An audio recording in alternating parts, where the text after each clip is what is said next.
Mavs Fans for Life podcast. I am Landon Thomas, joined by my co-host Shahnavaz Makhani. Shahnavaz, the Dallas Mavericks finally have a head coach. About time. Finally. It was just them and the Blazers. The cheap Blazers pulling pennies out of the wallet were the last teams looking for a head coach. The Dallas Mavericks found their head coach that they wanted all along. Dusty May from the University of Michigan, the recent champion. Talk about a transition. Win the title, you out? I mean, that's the biggest flex, right? Peace out, guys. That has to be the biggest flex after winning a championship at the D1 level. You say, all right, I'm good. All right, I can go to the NBA now. I'm good.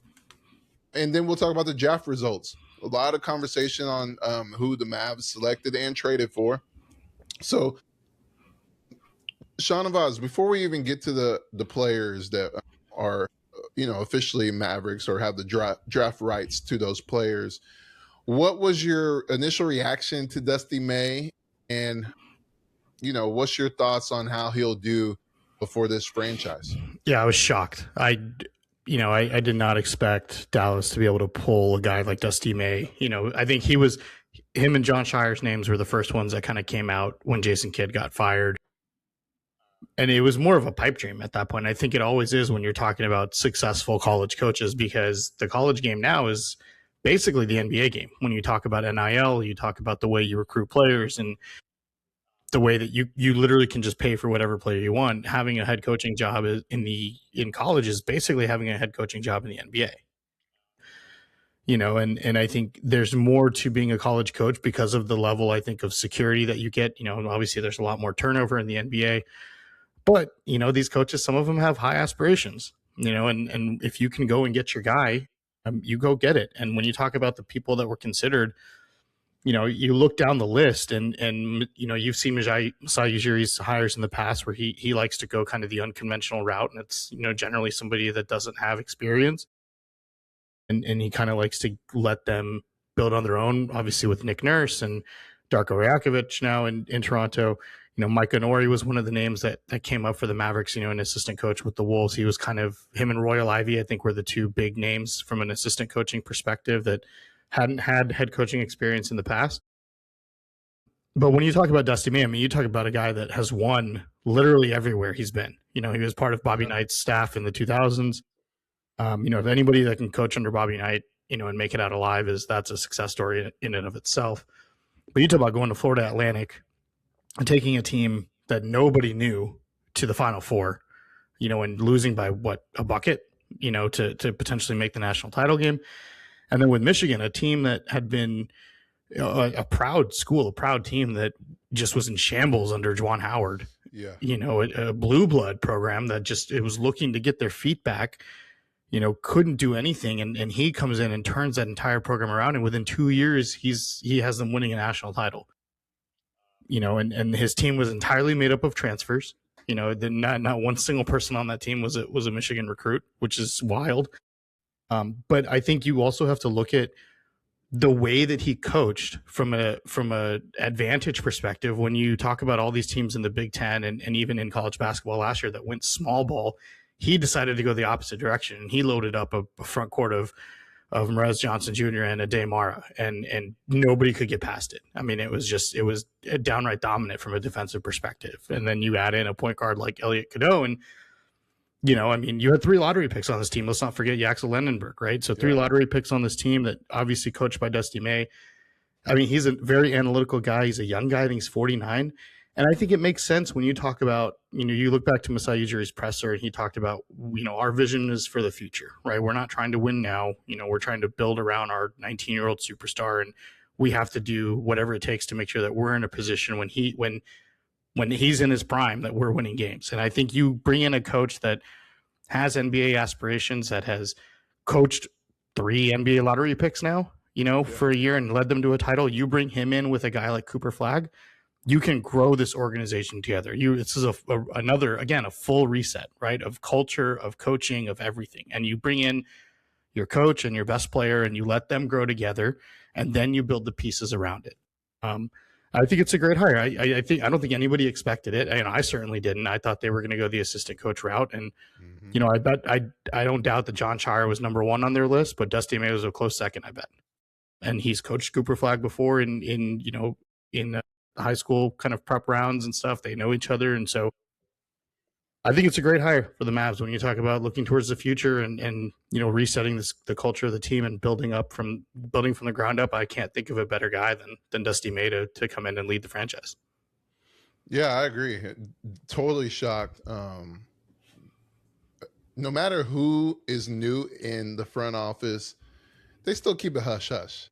Yeah, They still keep it hush hush, and that's always been the Mavericks. You always see the reports, and you're thinking they're going one way, and then they totally do the opposite. And I guess that's the beauty of still, you know, getting excited to see news instead of it being leaked like a day early or hours early.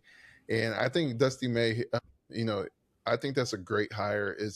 I think he even did a better job than what people are just talking about, with not only just winning the title, but like you just mentioned, all the transfers. I mean, do you know how hard that that's is? so difficult. That is so difficult in a short amount of time, to really pick everything apart and then put it all together that quick, and everything just sinks. And obviously money does help, because you are getting very talented players from different schools, but to have them gel, to have them buy in, especially you just talk, one of the players that we'll get into with the Mavericks, Johnson Jr., especially him, he talked about it as well, just how great Dusty is. He keeps it like a family.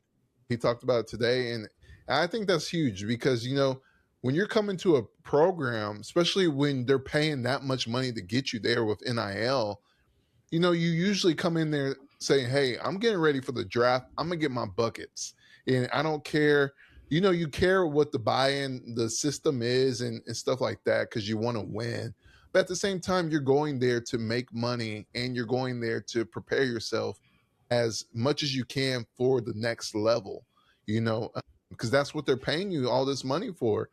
And I think what he did to get all those transfers to buy into their role, because it works seamlessly, and then on top of that, his X's and O's, like this dude is a basketball monster. Like this dude's a basketball freak. Like he loves watching basketball, not just coaching it, watching it. He's already having the film guys of the Mavericks put in sessions of different film on players for him, so he can analyze instead of just wait and see how they do in person. He's looking at real game film and putting all these edits together so he can dive into how am I going to make this player better before they even come in the gym, like they're in their off season enjoying it, and he's already ready to go. Like it's good to see a guy who has the X's and O's, and that's what I wanted the Mavericks to get. Like you said, I thought it was going to be assistant coach, but why not get the coach that just won the national championship in the NIL era with all these transfers? Like that's the most obstacles you can face at that level and win that big when you're going up against other teams who do the same thing, who have millions to pour out to get talented players in, and you're beating them to win the ultimate prize, which is a championship. And like you said, he's young. I mean, 49 years old, obviously a lot younger than some of the coaches in the NBA. But it's his first year. I think he's going to do great. I think, like you said, how many times have you seen all three levels? I mean, you got a president, you got a GM, and you got a head coach that are all new, and they work, and they're all in alignment with each other because they focus on player development, they focus on scouting and recruiting, Yeah, and they focus on really deep diving into film, and then just the X's and O's, the real deep dive into the analysis of basketball. And I like that because I want to go into press conferences and learn something. I don't know everything. I definitely don't.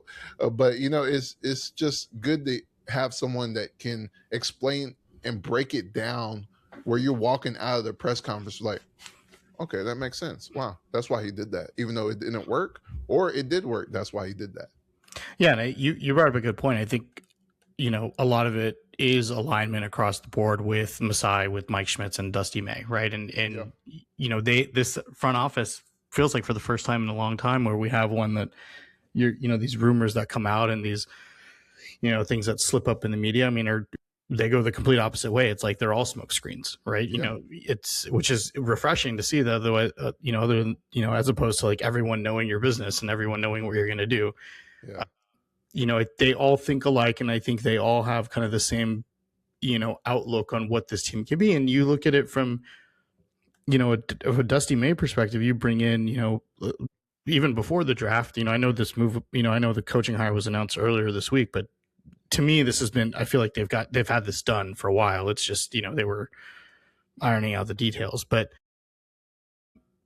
you bring in Dusty May. Initially agreed to an extension, right? But he never signed it. He never signed it. It was still sitting on his desk. So that tells me that this has kind of been in the works, for a while. And I think it was him and Shire. And as soon as Shire said no, they said, all right, we're going to pivot. And May was like, all right, cool. I'm in.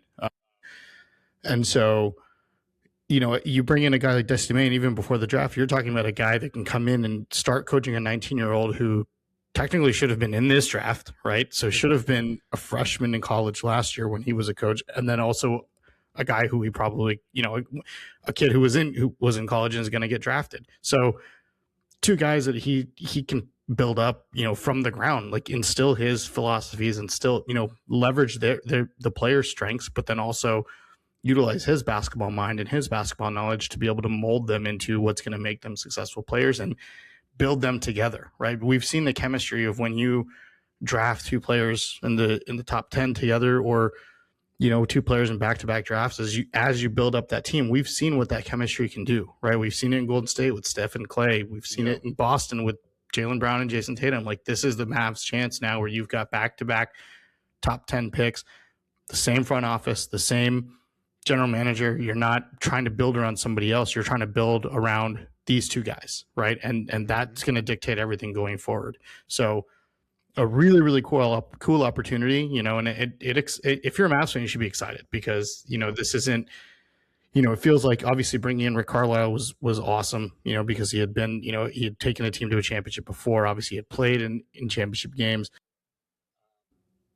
Jason Kidd, at the time, I don't remember how I felt about that, but I think we were kind of like, okay, it's a package deal. And I think there was a different level of it because his previous stops were not good. Right. And I think there was the fact that, like, oh, he's a former Mav. He had won a title here. Dirk was okay with the move. And you had already had some of the pieces around this team where it was like, you really just need somebody to get over the hump, really.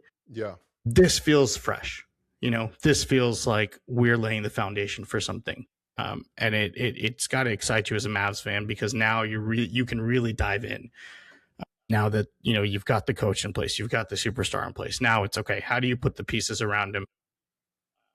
Good things come to those who wait, right? We were waiting a long time to hear about this, right? It's been a little over a month since Jason Kidd got fired, but this is exciting. I mean, it's a great time to be a Mavs fan, and the future looks great. Yeah, and that's you just brought up Carlisle and Kidd, the last two head coaches with the Mavericks, and you feel like Dusty May is a mix between them. Yeah, because Rick Carlisle's the X's and O's. His player relationship is really kind of dry, but he's an incredible coach. Obviously he's grown that in a huge dramatic way with the Pacers. He's learned to have that relationship with the players.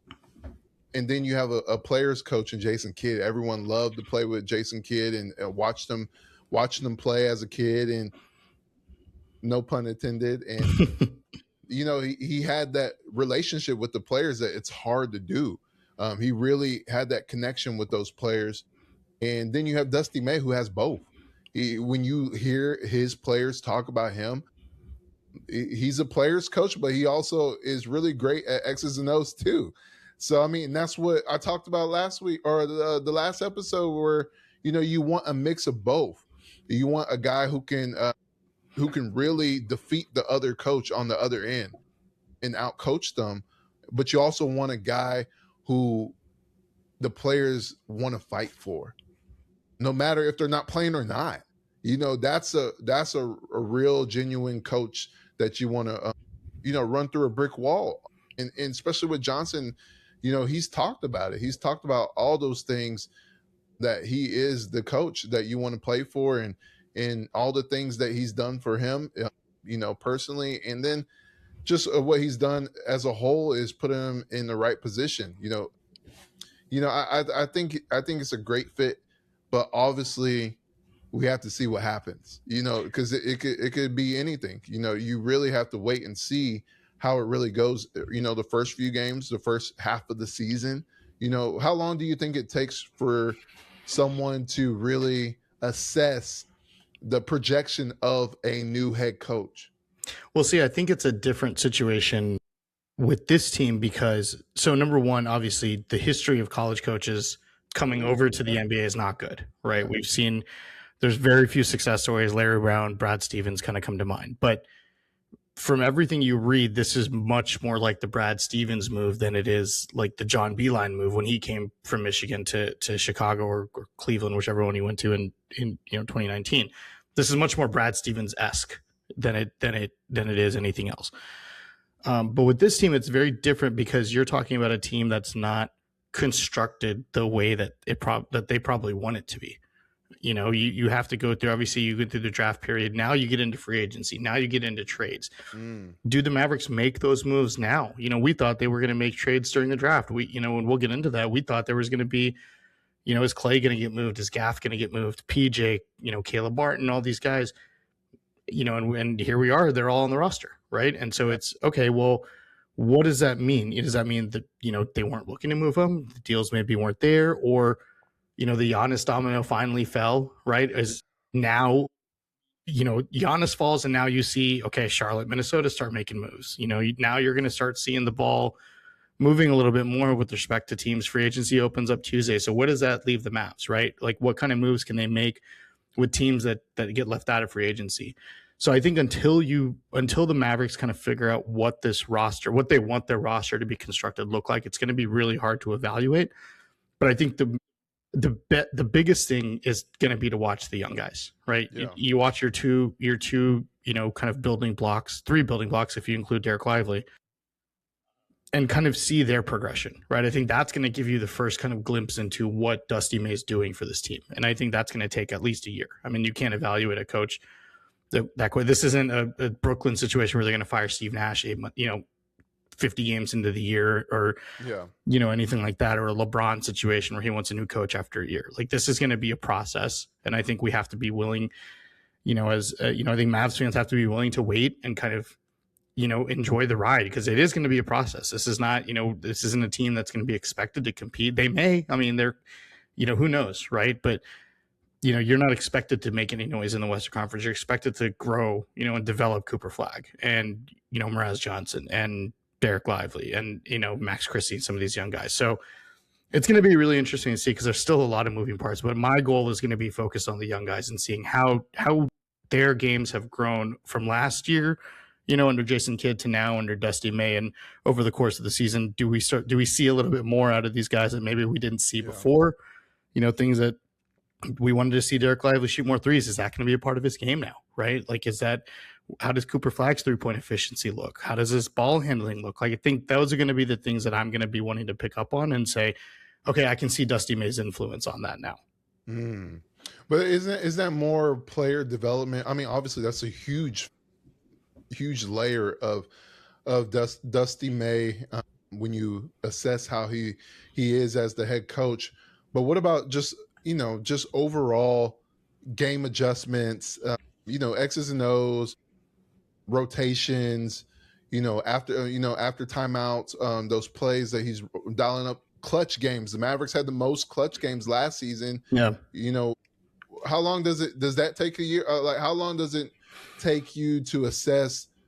Okay, player development. I see his imprint, his imprint on these players, but how long does it take you to say, Dang, that's a good coach. Now, because we said that at college, but how long does it take you to say that for him in the NBA?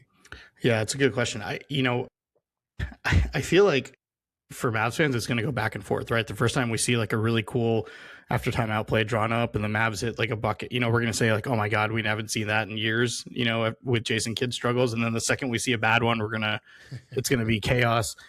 I would think it's going to take time. This is a guy that's never coached in the NBA. It's going to be interesting how he fills out his staff. That's going to be another key part, right? Like, is it going to be veterans like Frank Vogel,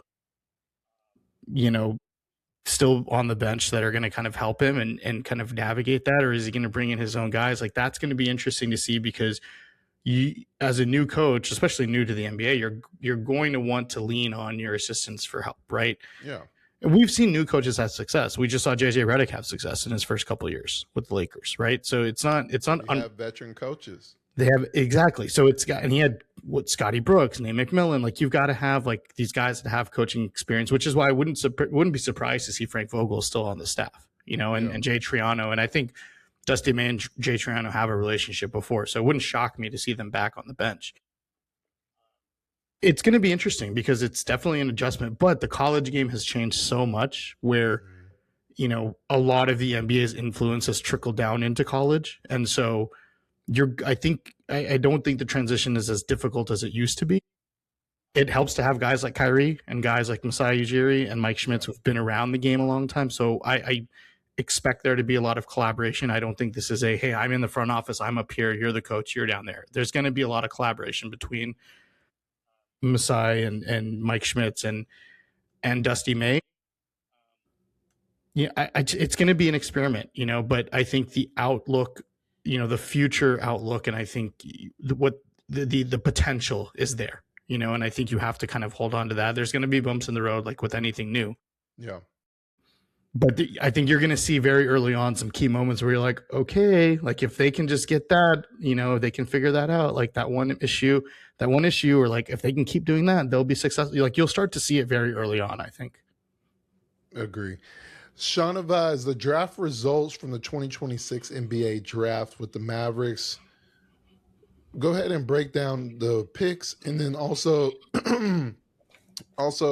the trades that they made as well. Yeah, absolutely. So obviously, Mavericks moved down in the lottery as they tend to always do. They moved up the one year that they really needed to, but unfortunately this year moved down. Unfortunately or fortunately, the way you look at it, but they moved from 8th to 9th. And, I think going into the draft, everyone, was kind of expecting a guard. You heard names like Braden Burries. You heard names like Mikael Brown Jr. if he falls due to health concerns. You heard Kingston Flemings a lot in the coming days. And I think the one name that you kept hearing over and over again over kind of 48 hours into the draft was Nate Ament out of Tennessee. And that was kind of the, what is the meme or the gif of Elmo with his hair on fire and kind of everyone freaking out. Like that's what Mavs world and Mavs fandom was like at that point. And rightfully so, because he's a very polarizing prospect. But, the draft came, and I think those first 8 picks went exactly as people thought they would. Went pretty chalk in terms of the first 4. And then you had the 4 guards come off the board, and Braden Burries is sitting there at 9. And, me personally, I'm thinking, all right, it's got to be Burries, or knowing Masai Ujiri, he's going with the length and he's taking Nate Ament. And he's just going to say, I know what I'm doing. Here we go. And you hear Morez Johnson Jr.'s name called. And I think it was, first off, I think very similar to the Dusty May hire. It's a shock because I don't think anybody thought Morez Johnson Jr. was going to be the pick there. If you look at the scouting report on Morez Johnson, that at Michigan last year, he averaged 13 points a game, 7 rebounds. He led Michigan in rebounding, not Ade Mara. So he did lead the team in rebounding. Averaged an assist and a block a game, 62% from the field. Did only shoot 34% from 3, but on low volume. However, he did shoot 78% from the line, which, if you look at advanced shooting splits, generally a big man who can shoot over 75% from free throw line can generally, you extrapolate that to about 36, 37% from 3, which is solid for a big man. Positive sign. Yeah, he's 6'9", 250 with a 7'4" wingspan, which is just, he's monstrous. I mean, he is incredible. You look at potential comparisons of him, the ones I've seen that are kind of on the high end are Bam Adebayo and Al Horford. That's kind of what you hear from if he can hit his offensive potential. He's a guy that when you talk about what Masai Ujiri and Mike Schmitz want from a length perspective and a physicality perspective, he fits the mold exactly. He is a dog. He is a guy that's going to come in, do the dirty work. He's you talk about all those, quote unquote words, the high motor, and he's got the intangibles and all that stuff.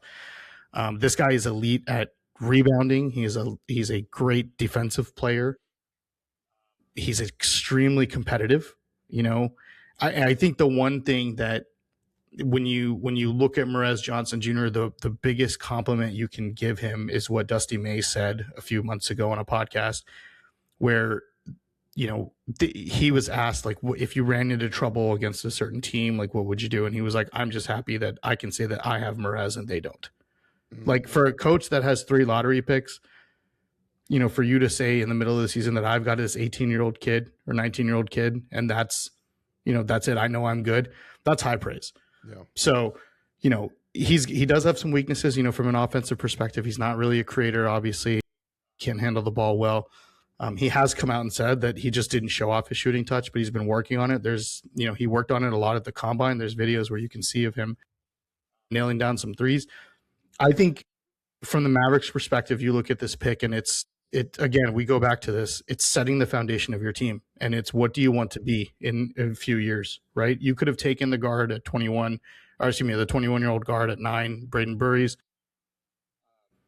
and grabbed another, forward later on. But I think when you look at who is available at that point, you look at what they want to build around, the way they want to play, and the state of the Western Conference, to be honest. You talk about having physicality, being able to switch 1 through 5. Now you've got 2 guys that can be premier on-ball defenders, who can rebound the ball extremely well. You can teach shooting. Like, you can teach, you've got Kyrie, you've got Clay, for now, like, you've got guys. Who's the best shooter on the team? Max Christie. Middleton has been great. We talked about Middleton's influence on this team in the short time he's been here. You've got guys that can coach that, but you can't coach those intangibles. You can't coach playing hard. You can't coach running to the rim, getting in the scrum and trying to get the offensive rebound. Like, that's what Morez Johnson does. Yeah. And I think when you talk about having that grit and that physicality, that's how you want to build your team. It's a way to combat kind of where the Western Conference is going. And the more you think about it, the more he's a Masai Ujiri pick. Like, you look at guys he's picked before, and OG Anunoby and Pascal Siakam. I mean, he kind of fits that mold, right? And Pascal Siakam was a guy coming out that we didn't think could shoot. We didn't think could do anything. And look at him now, Same thing with OG. Like, OG took 3 threes a game in college, and now he's hoisting up, 8 a game for a championship team. So these guys can improve, but it's that mentality, that intangible, quality that you just can't. And I think once that run of guards happened for the Mavs, it was like, okay, do we trade back and then potentially take, another project? Do we take a Nate Ament? Do we, look at another guard or something like that? But, if that's how the Mavs board was, where those top 8 guys were gone, you take the best player available. It doesn't matter. And I think that's what they did. And by all accounts, I mean, they're extremely happy about it. The more and more I look at this, I'm extremely happy about it. You've got your 2 building blocks for the future now in Morez Johnson and Cooper Flagg. Yeah, I was shocked in a good way, because I like players like that. I like, the intangibles, because like you said, you can't teach that. They go above and beyond. Like, you have to actually want to do those things. And you watch him play, he's very physical, and he has that grit. He has that that hunger for winning. And what's crazy, during his introductory press conference, he's very soft spoken. Like, he only says a few words. And like he said, he said, off the court, I rarely talk. And that's what's even more admiring is that switch is crazy. Like, we like, when he gets on the court, he's like the total opposite of the guy that I just saw today, and that's how he has something special, because he turns it on when he gets on the court, but when he's off the court, like you barely can hear him in the room. Like, he's very soft spoken, he's very well mannered, and and you just see that he's all business, and he definitely wants to prove people wrong, because he enjoys the criticism. He wants to show that he can do something more at the NBA level, and Mike Schmitz talked about it the other day, about him expanding his game. You just talked about it, low volume, but the potential is there. And he talked about it too. I asked him, I said, what are you looking to showcase or expand more at this level that maybe you didn't at college? And he said he wants everyone to know that he can dribble, like he can put it on the court. And I think that was huge of what he said, because you're thinking, shoot threes like Derek Lively. That's all he says when you want every year. He said, what do you look forward to showing more? Shoot threes, or shooting more. But he said, put it on the floor. Then that's something you don't hear really with big men. You think, shooting. But then he also said he wants to expand his range as well. So I think that would be huge. Obviously, organically. Yeah. But I think that would be huge because the defense is there. Like you just mentioned, him and Cooper Flag, can guard multiple positions. And then the potential, hopefully he's healthy, Derek Lively as well. Having those three guys as your front court, that would be special. Good luck. Good luck. That would be very special. And like you said, they need it. They need it. When you watch these Spurs battles and OKC battles, like you're going to need a front court. And that's what I think is huge for Morez Johnson Jr. to come in here and, start right away on those intangibles, work hard, gritty, all those dunks and blocks and just hard effort, rebounding. You just talked about that. But, then eventually, see him grow his game offensively, because I think he wants to surprise a lot of people. Yeah, and you get an optionality with him too, because you can plug him in at the 4. If you want to go big, you can plug him at the 3. He did say that. He said he's more comfortable.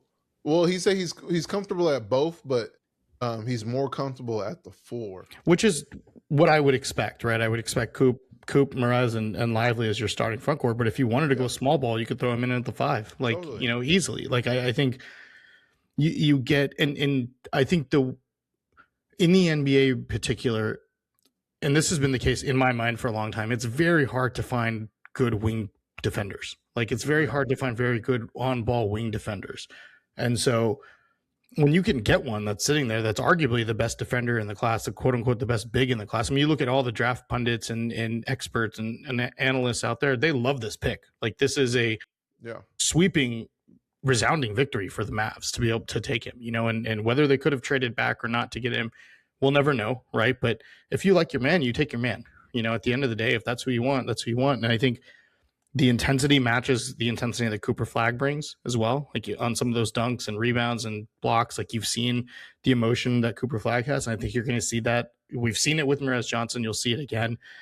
There's tape of him on ball against smaller guards and him being able to steal the ball from them, like understanding like the way the ball moves and the way guards move, like just his knowledge of the game. And it doesn't hurt to be now coached by the guy that just coached you, to a national title. So a guy that has already gotten the best out of you can continue to get the best out of you, and he picked this guy over Yaxel and Ade Mara. Like, like this was the guy granted the Mavs had done their homework. I think that their board was set obviously before Dusty May, but Dusty May gave input. Like, he obviously did as a head coach.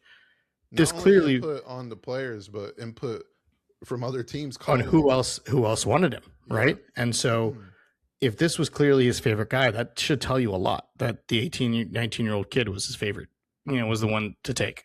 He did say it feels like a cheat code that he has the same coach that he had to win a championship. But he also, what I like about it is he instantly said that doesn't mean it's going to be easy getting minutes. Like he holds me accountable, and he has to work for those. Yeah, and it gives the Mavericks options as well. You talk about your front court depth now. I mean, yeah, you need you need more ball handling, you need another guard, but now you've got front court depth to trade from, right? So if you had the Mavs taken a guard, and we'll never know if Mikael Brown or Keaton Wagler had fallen, would they have taken them? Who knows? Assuming they did, even if you trade from your front court depth, you're not going to get a better player than a PJ Washington or a Gafford or a Chris, in your front court. Like, you're going to be then lacking on that end. So which one do you want to, you're kind of playing devil's advocate, right? It's like, would you rather have the front court monster for the next 10 to 15 years that proved it, albeit 2 years in college, but clearly proved it on a national championship team who's willing to come in and do the work, or bring in a guard that, and then you've got to shore up your frontline defense. Like, you kind of have to play. And we've seen the track record of Masai Ujiri. I like the, I love the pick. The more and more I thought about it, after, obviously doing research on Morez Johnson, I think it's a phenomenal pick for the Mavs. I think he's going to be a staple for this team for, as long as he wants to be. Yeah, you just said it, a staple for this team. And I think that's what you have to look at. You can't really look at what's on your roster, what you usually do. For a draft, you really have to look at, since this is a new era across the board, pairing with Cooper Flag. Because, yes, there's going to be more guards. They could even go get one in free agency or trades. But, you have to look at, who do I want to grow with Cooper Flag, and who knows him best other than Dusty May, and who can see that potential growing with Cooper Flag. Because remember, I said that also, when you're drafting these guards who are scoring 20 points a game, obviously it all depends on where the Mavs are choosing as well. They're at 9. If they're at 7, if they're at 6, okay, we're having a different conversation. A different talk, yeah. But where they were at, and like you said, I mean, it wasn't a reach. He was like 11 or 12 on a lot of people's big boards. So I think, and who, he's a guy that would fit any team. You can't tell me that Oklahoma City wouldn't have traded up with Milwaukee. He's a typical Oklahoma City Thunder player. Like, this is a Sam Presti pick through and through. Had he fallen to Milwaukee, there's no doubt in my mind Oklahoma City moves up to grab him. Yeah, and with the offenses that you're facing, you got OKC, you got the Spurs, you got Timberwolves, you got Rockets, you got all these teams coming in, even like the Jazz next year, they're going to be loaded next year with talent. Like, you got to have guys. Look at their front court. Defend. Markkanen, Jackson, Kessler. Like, you've got length. You've got Wemby. You've got, all Hartenstein. Comp too. You just mentioned Jackson. That could be like Morez Johnson Jr., Jaren Jackson Jr. I'll take it. So, Shahnavaz, who else did they get in the draft?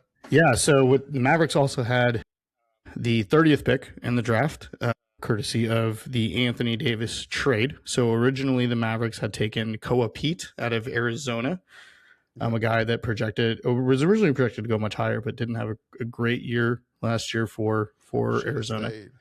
Should have stayed another year, but hey, he's still a first round pick, right? First round pick, yep.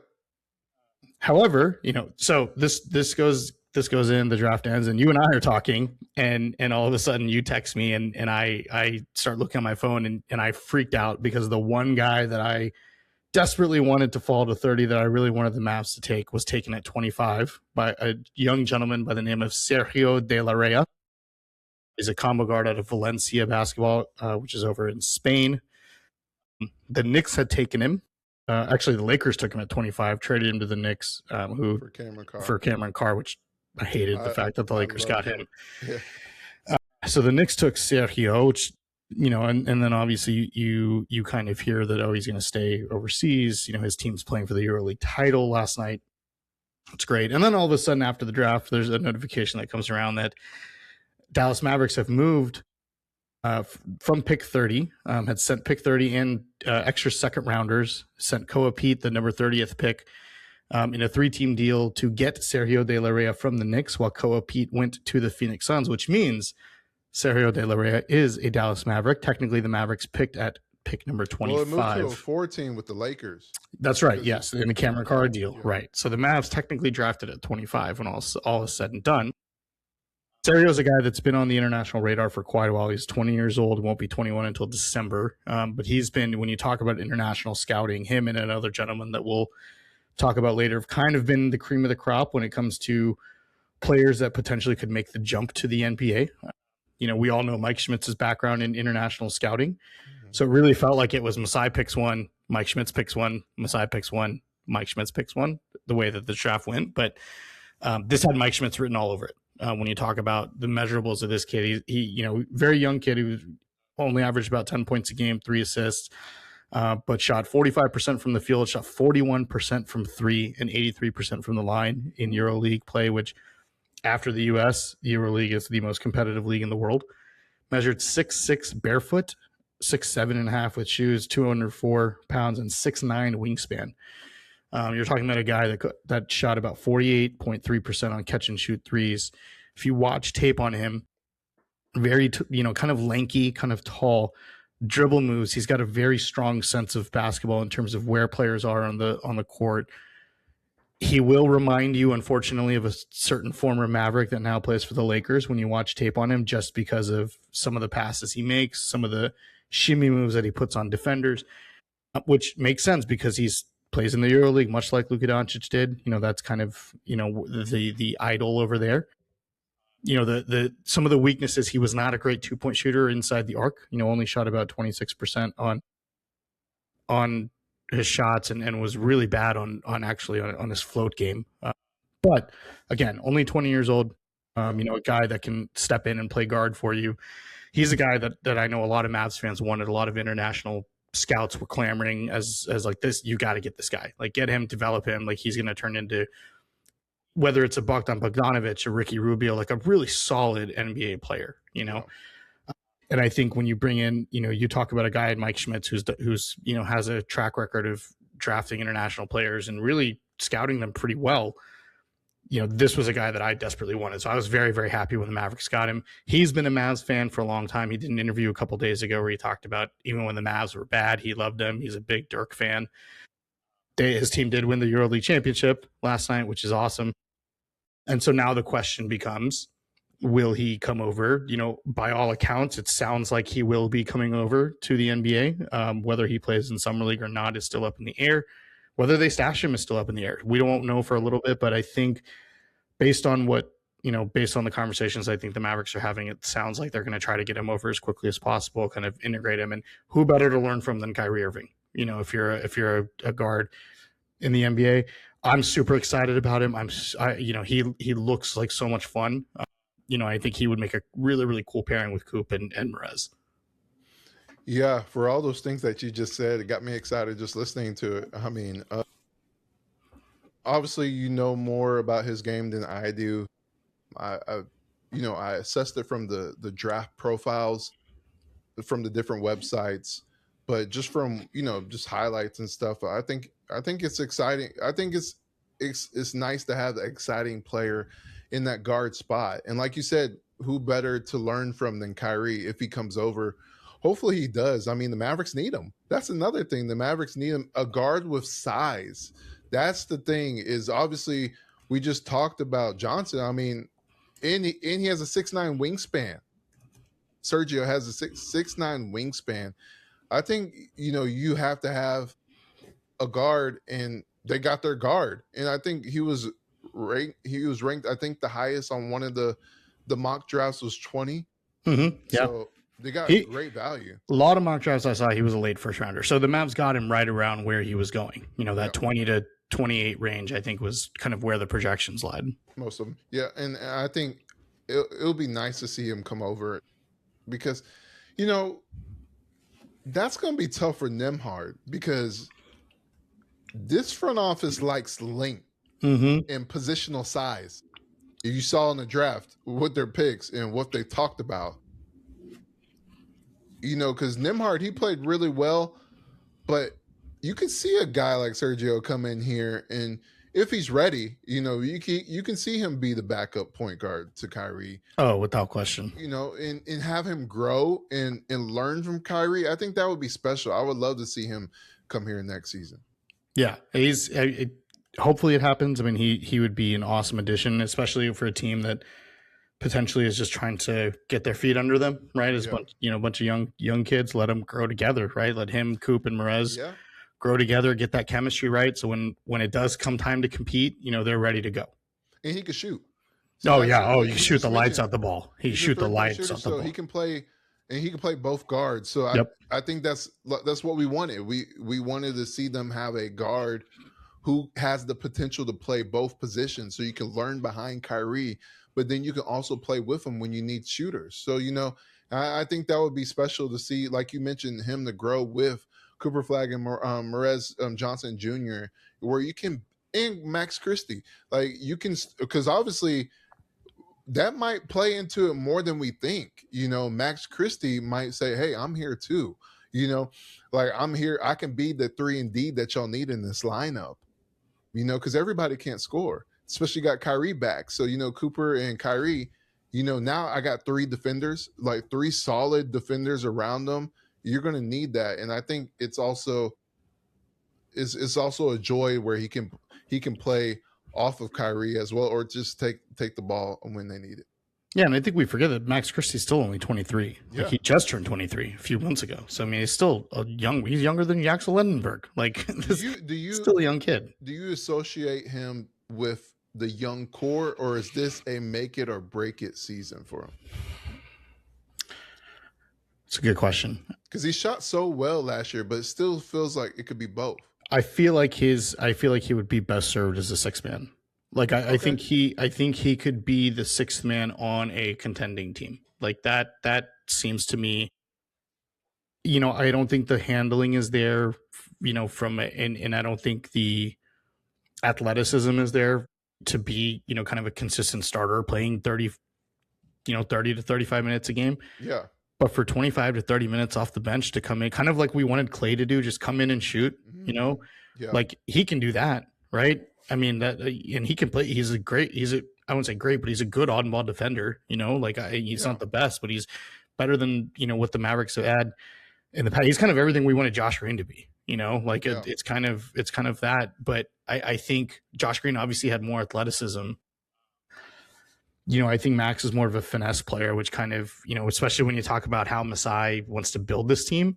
Yeah. I feel like he'll value his shooting, but more so off the bench. So it'll be interesting to see how they go into the season with that, also what moves they make in the trade market, free agency to kind of. Well, that's true too. Answer for that, right? It's not guaranteed he'll be a starter. So it's not guaranteed he'll be on the team. Like, who knows? So you see him more like how like Aaron Wiggins and Asai Joe, like with the Thunder, those type of roles. Yeah, absolutely. I mean, those are valuable, right? I mean, you need players like that. You need guys that can come in off the bench and just give you buckets, right? I mean, every team needs that. I mean, he could definitely be that for you. I just think he was kind of put into a spot last year where he had to start, and I feel like he's better suited to come off the bench and play with that second unit. Yeah, it all for me depends on who's available, and I mean, obviously, we'll find out here shortly. Free agency is 5 days, so like it depends, because his defense, I think you do need that, because with this lineup, we don't even know if Johnson's starting. So there's going to be so many things happening in training camp. We don't know who's going to be on the team, so just from like Gafford or PJ or Najee, like you don't know what's going to go on. You don't know who's going to be calling, because you saw with LaMelo, things can happen real quick. Oh my, that was so fast. It was like LaMelo's out, and then 12 hours later, okay, LaMelo's definitely out. I know, and that's how quick things are. So obviously we'll have more conversation as the team gets defined. But yeah, I could see it either way. I could see him being the 3-and-D, less creation like you saw last year, because he had to. He did improve, but it's not where you want it to be as a for sure starter. But the 3-and-D, I think that's definitely viable. In the lineup, or like you said, one of the key contributors off the bench. All right, Shahnavaz, and real quick, who did they get in the second round? Yeah, so I'll go quickly with the second round. So the Mavericks had pick 48 in the draft, and they took Tobu Lawal. He's a British forward out of Virginia Tech. Averaged about 12 points a game, 8.5 rebounds, and shot about 55% from the field. He's super raw, not a very great offensive player, underrated outside shooter, but his calling card is his athleticism. I mean, this guy is a high flyer. If you look at his highlights, he can rebound, his alley-oops. He should be in the Olympics. He is Derrick Jones Jr. like through and through. When you talk about like the way he looks, the way he bounces off the ball, Derrick Jones Jr. Look, I mean, he was undrafted and worked his way through the league, and it became part of a core for a team that went to the finals, and and now got himself paid. So I mean, Yeah. if he can carve out that kind of career, that's great. It's going to be interesting to see whether he's a two-way guy or not, because the Mavericks front court obviously is pretty stacked right now in terms of number of position players. So again, we'll see what happens with offseason moves and things like that. But very intriguing prospect that you can bring in a guy that has a lot of range, a lot of athleticism, can come in and just give you really good defensive minutes off the bench. Yeah, when you're at pick 48, I mean, you're taking flyers. Yeah. Oh, so yeah. Why not take the most athletic in the draft? I mean, watching his highlights, he should be in the Olympics. Like, he should really be in the Olympics at high jumping or something, because the guy is a freak athlete. Insane. Yeah. It's eye opening when you watch it. And like you mentioned, he does have the Derrick Jones Jr. type of feel. And Derrick Jones Jr. was raw when he came into the league, and he really worked on his craft because he came in early, and he spent a lot of people don't realize how many years Derrick Jones Jr. been in the league. But he's long time. He's really worked on his craft, like shooting, and obviously he's been a defense and the athlete, but he's worked on his offensive craft. That's why he got those deals that he got in the last few years. Yeah, it's going to be really interesting to see kind of what. Is he get a lot of run with the legends? Is he going to be on the roster? That's, more to come on that. Yeah. And then finally, the Mavericks actually traded back into the second round, traded cash considerations to the Lakers. So 2 trades, Landon, with the Lakers, which we thought would never happen ever again. Yeah. New era, right? New era. There you go. New era. Masai said, I don't care. If I want my guy, I'm getting my guy, dude. The Mavericks traded back into the second round at pick 56 to take Vsevolod Ishenko. He's a guard out of the Lokomotiv Kuban out of Russia. He's a 6'8" guard forward. How tall?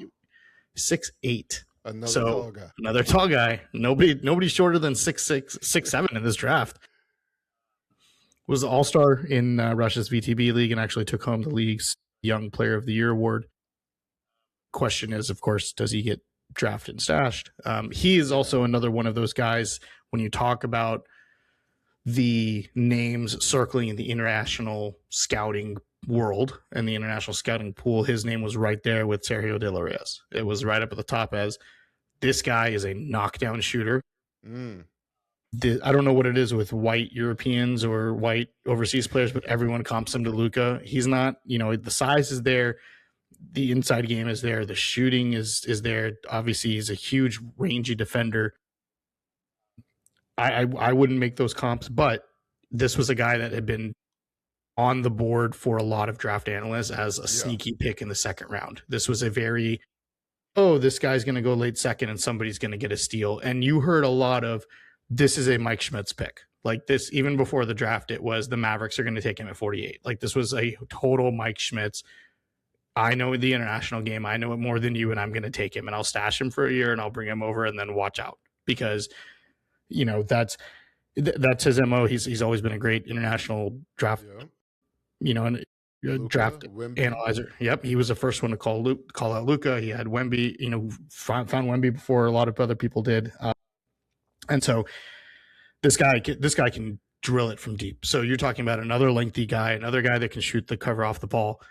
If he can be a contributor for the Mavs, that would be insane.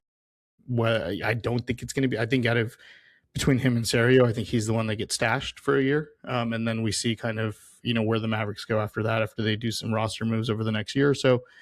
But boy, you talk about another 6'8" guy, who can shoot the ball, putting shooters around Coop and Morez, you got 2 in this draft right away. So, you're starting to kind of see what those building blocks look like from what does Masai and Mike and Dusty May kind of, what do they think this roster is going to look like over the next few years as they build this out?